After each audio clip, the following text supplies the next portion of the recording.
Although 24p may seem bad because it's simply fewer frames or the lowest setting on your camera, there are some real benefits to shooting on the setting regardless of your camera, and you don't have to be a cinematographer to take advantage either. If you're a videographer, having 24p in mind for your next project can be really beneficial. Firstly, it's a very practical way to shoot video. When shooting at 24 frames per second, the video files are much smaller. It's fewer frames, so it's less data. This means your cards and hard drives won't fill up as fast. Because of this, it's also easier to edit with and export, which can save you money and headaches. I always keep my shutter speed at double my frame rate, so shooting at 24p means I can keep my shutter speed nice and low at 1/50th second. This is beneficial especially when shooting in low light environments.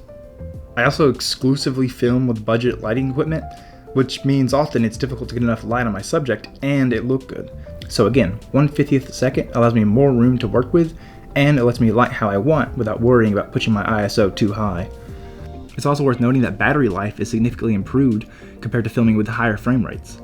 So if you know you're going to be in the field or not going to be able to recharge your battery soon, shooting at 24p is a very practical way to get a few more hours of video in. And secondly, the look. It's the most common reason to recommend shooting at 24 frames per second, to get the cinema look. And it's true, it's less information for your eyes, so you fill the rest in on your own.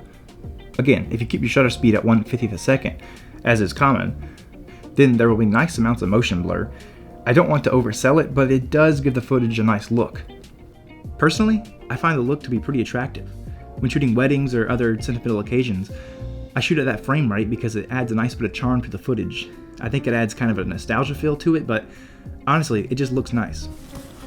And finally, shooting at such a low frame rate means any other frame rate can be slowed down to meet 24 frames per second in your editing timeline. Depending on the camera, this can give you a lot of options for the amount of slow that you want for each shot. For example, maybe you're filming a wedding. You could film the ceremony of speeches at 24p and set your editing timeline to 24p to match it. And maybe getting ready is shot at 30p and dancing is shot at 50p. Meaning that when you accordingly slow those clips down to evenly divide into your 24p timeline, you end up with a really nice dynamic result. 24p has a lot of strengths, and personally, I find myself using it for nearly every project.